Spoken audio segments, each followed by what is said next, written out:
Competition কবে শেষ হয়ে গেছে, মানে অনেক দিন হয়ে গেল। এখনও সেই ফেসবুক খুললে কী বলো তো, একই জিনিস দেখা যাচ্ছে। কে ভালো বাজালো, পাওয়ার ভালো বাজালো না বর্মন ভালো বাজালো, ভাই এই নিয়ে শুধু তর্ক চলছে। ভাই এর থেকে আমার তো মনে হয় এই সব কথা না বলে কিছু মানে পাবলিক রয়েছে যারা বাড়িতে বসে বসে শুধু কি করছে, এ ভালো বাজাচ্ছে ও ভালো বাজাচ্ছে, বিভিন্ন রকমের কমেন্ট করছে, কারোর কমেন্টে আবার ঘুরিয়ে যে রিপ্লাই করছে। ভাই এই সব না বলে আর এই সব না বুঝে এর থেকে তো মনে হয় ভাবলে একটু ভালো হয় যে বক্স বাজছে ভাই এটাই অনেক। কারণ আমাদের ওয়েস্ট বেঙ্গলের এখন এমন অবস্থা হয়েছে যে যেখানে তোমার দুটো বক্স বাজুক আর চারটে বক্সই বাজুক, আর যেখানে হয়তো আটটা বক্স বাজুক, যেখানেই বাজছে ভাই সেখানেই কমপ্লেন। ভাই এই সিভিক ভলেন্টিয়ার থেকে শুরু করে থানা পুলিশ বিভিন্ন রকমের চাপ বলো, প্রশাসনিক চাপ, ভাই চারিদিকে এত সমস্যা।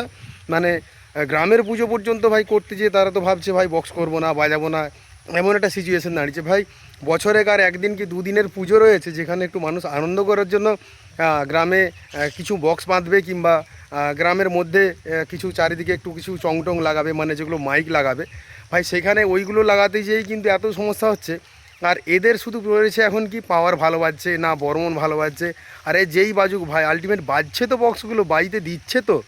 এতগুলো বক্স দিয়ে বাঁধে ওখানে কম্পিটিশনটা হলো, আমাদের এখানে তো ভাই বাজতেই দিচ্ছে না। মানে বাজা তো দূরের কথা ভাই, ভাড়া করার কথা। আগে গ্রামের মানুষ যারা বুঝে না কিছু তারা পর্যন্ত বলছে এই কেউ কিন্তু বলবে না বক্স বাজানোর কথা, ডিজে বাজানোর কথা, যা আছে এই গ্রামের ওই দুটো ছোটো ছোটো বক্স নিয়ে এসে বাজাও, কেউ বলবে না। তারা শুনে নিয়েছে, পুলিশে নাকি ডিজে বন্ধ করতে বলেছে। ভাই ডিজে বলতে তারা তো ওদের বুঝতে পারছে না যে কী ব্যাপারটা, তারা বলছে না কোনো ডিজে বাজবে না, সেই বক্স দুটোই বাজুক আর চারটাই বাজুক। আমি আমার গ্রামের পুজোতে কথা বলছি, আমার গ্রামের পুজোতে আমি ভাই চারটে বক্স নিয়ে আসছিলাম। চারিদিক থেকে বিভিন্ন জায়গা থেকে ফোন, এই থানা পুলিশ বিভিন্ন রকম সিভিক ভলেন্টিয়ার, চারিদিক থেকে প্রচুর চাপ। তারপরে তো রয়েছে গ্রামের মানুষ যাদের আবার বেশি চুল রয়েছে, হ্যাঁ একটুখানি বক্স বাজলেই তাদের নাকি আবার মানে কি বলবো, রাতের ঘুম উড়ে যাচ্ছে। আরে ভাই কীটা বলবো ভাই, কিছুই বলার নেই। বছরে একদিন বক্স বাজবে, হালকা করে হোক আর একটু জোরেই হোক, যাই হোক, একটা আনন্দ করারই তো জিনিস। না আমি আমার মানে প্রতিদিন কেউ কোনো গ্রামে বাজাচ্ছে, না প্রতিদিন কেউ কারোর আনন্দ করার জন্য নিয়ে এসে এক জায়গায় বসিয়ে সারাদিন সারা রাত হ্যাঁ সব সময় বাজিয়ে যাচ্ছে। আমরাও জানি ভাই একটা টাইম রয়েছে, যে টাইমের মধ্যে বাজলেই ভালো হয়। আর কি রয়েছে, কিছু কিছু মানুষ বসে বসে এখনও সেই পাওয়ার বর্মন করেছে, ভাই পাওয়ার ভালো বাজিয়েছে, বর্মন ভালো বাজিয়েছে, এইসব হচ্ছে। আর রয়েছে কিছু পাবলিক যাদের কি বলতো, মানে ওই সব হ্যাঁ বন্ধ হয়ে যায় ভালো, না বাজতে দেওয়াই ভালো, আর বাজলেই যত সমস্যা, হ্যাঁ বিভিন্ন রকমের শব্দ দূষণ বন্ধ হোক।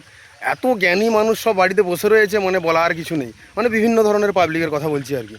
এত মানে শব্দ দূষণ হয়ে যাচ্ছে ভাই, এদিকে দূষণ, বাড়িতে খেতে পাচ্ছে না, এদিকে ভালো করে দুমুঠো ছাড়া বাড়িতে কোনো কারোর বাড়িতে চাকরি নেই, হ্যাঁ পড়াশোনা করে ছেলে মেয়েরা সব বসে রয়েছে শিক্ষিতরা, আর কারণ চাকরি বাকরি কিছু নেই, ইনকাম কিছু নেই, সারাদিন মজুর খেটে হয়তো দেখো ঝাঁটা দিয়ে কার বাড়িতে রান্না করে তারা খাচ্ছে, আর এদিকে বড় বড় ফুটানি। একদিন মানুষ আনন্দ করছে, তাতে আবার শব্দ দূষণ হয়ে যাচ্ছে। শব্দ দূষণ হচ্ছে মানেই তার একটা লিমিটেড থাকে, সব জিনিসের একটা লিমিট হওয়া দরকার আছে। এদিকে বলছে বক্সের নাকি ডেসিবেল করতে হবে 65 ডেসিবেলের বেশি বাজবে না, এরকম নাকি কিসের জন্য না শব্দ দূষণ হয় তার বেশি হলে।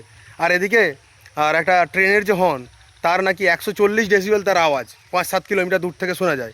ভাই বক্সের আওয়াজও হয়তো 2-3 কিলোমিটার দূর থেকে শোনা যায়, তাহলে ভাই একটা ট্রেনের আওয়াজ 140 ডেসিবেল। আমি বলছি না ভাই, গুগলে সার্চ করেও দেখতে পারো, কিংবা জেনে নিতে পারো অন্য কোনো জায়গা থেকে, সাইড থেকে।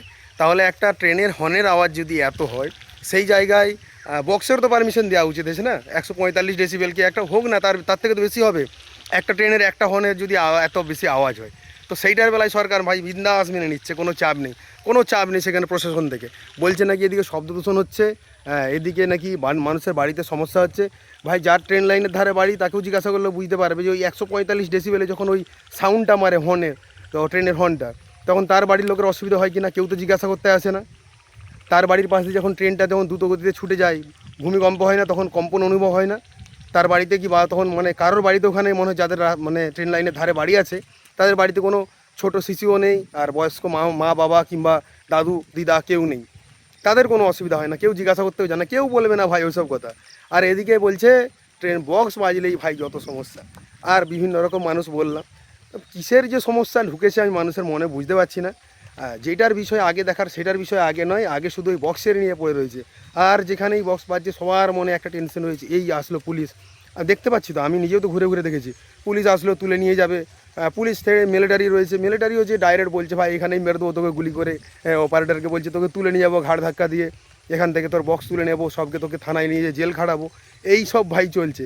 মানে কীটা চলছে আমি নিজেও বুঝতে পারছি না। এই মুহূর্তে মানে পশ্চিমবঙ্গের অবস্থা ভালোর দিকে যাওয়ার থেকে মনে হয় উল্টো দিকে যাচ্ছে আমার মনে হয়। কারণ সবাই আশা ছিল যে হয়তো নতুন সরকার এসেছে, নতুনভাবে সবাই একটু মানে চলতে পারবে, কিংবা নিজেকে নিজের মতো করে মানে চলতে পারবে, স্বাধীনতা একটা পাবে আর কি। তার জায়গায় মনে হয় যেন পুরোই একটা উল্টো দিকে একটা যাচ্ছে। মানে মানুষ চেয়েছিলটা কি আর হচ্ছেটা কি, এরকম একটা ব্যাপার হয়ে যাচ্ছে আর কি। বিভিন্ন রকম জায়গা দেখতে পাচ্ছ না, কোথায় হকার উচ্ছেদ থেকে শুরু করে একদম রাস্তাঘাটে যেসব রাস্তার ধারে দোকান টোকান রয়েছে সব কিছু দেখতে পাচ্ছ যে একদম ভেঙে দিচ্ছে, সরিয়ে দিচ্ছে, তুলে দিচ্ছে রাস্তা পরিষ্কার করার জন্য, সেই রকম আর কি।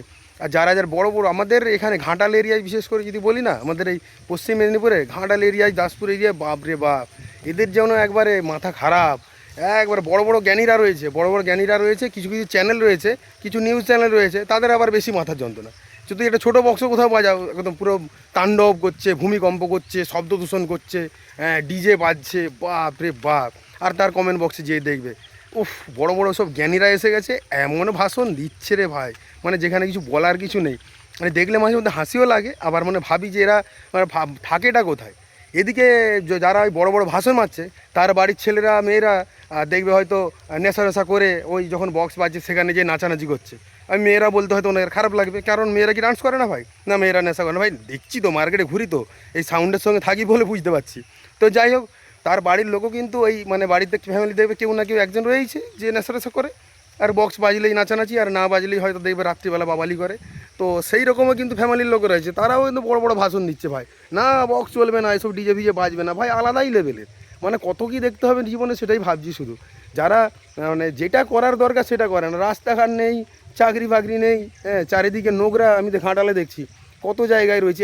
এই কদিনে একটা নিউজ দেখলাম আবার, যে বলে একজন লোক নাকি রাত্রিবেলা মাস্ক পরে ঘুমায়, কিসের জন্য? না, তার বাড়ির পাশে এমন দুর্গন্ধ, যত নোংরা তার বাড়ির সামনে এসে ফেলে দিয়ে যায়, সে দুর্গন্ধ রাতে ঘুমোতে পারে না, মাস্ক পরে ঘুমায়।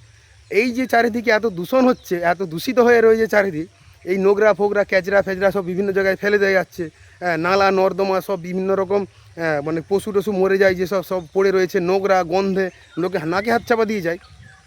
সেই সব দেখানোর মতো কিংবা সেই সব বলার মতো কেউ নেই। তো এই হচ্ছে এই মুহূর্তে আমাদের পশ্চিমবঙ্গের পরিস্থিতি। তো কিছুই বলার নেই, যেরকমভাবে চলছে চলতে দাও, সবই চলবে, কিংবা তার মধ্যে হয়তো লিমিট। কিংবা আমি কেন বলতে গেলাম এত কথা, কি যারা বসে বসে বেশি ভাষণ মারে না, তাদেরকে কিছু বলতে চাইলাম আর কি। মানে যেটা দরকার করার সেটার বিরুদ্ধে কেউ বলবে না, যেটা মানে দরকার। আর যেটা দরকার নেই, যেটা মানুষ হয়তো বছরে একদিন কি দুদিন আনন্দ, তো সেই জায়গায় এসে বাবালি তো সবাই করে। তো এই হচ্ছে কিন্তু আমাদের এখন দেশের অবস্থা। তো কোন দিকে যাবে সে কেউ জানে না, কোন দিকে এভাবেই হয়তো যাবে। দিন দিন অবস্থা যা হচ্ছে, মানে সে ভালোর দিকে এগোচ্ছে না খারাপের দিকে, তো দেখা যাক, ভালো খারাপ যাই হোক, এভাবেই তো কেটে আসছে। আর সরকার তো পরের পর চেঞ্জ হচ্ছে, সবাই আশাই থাকে, আশাতেই সবাই রয়ে যাবে, কিন্তু তার মধ্যে মরবে কারা? গরিবরা।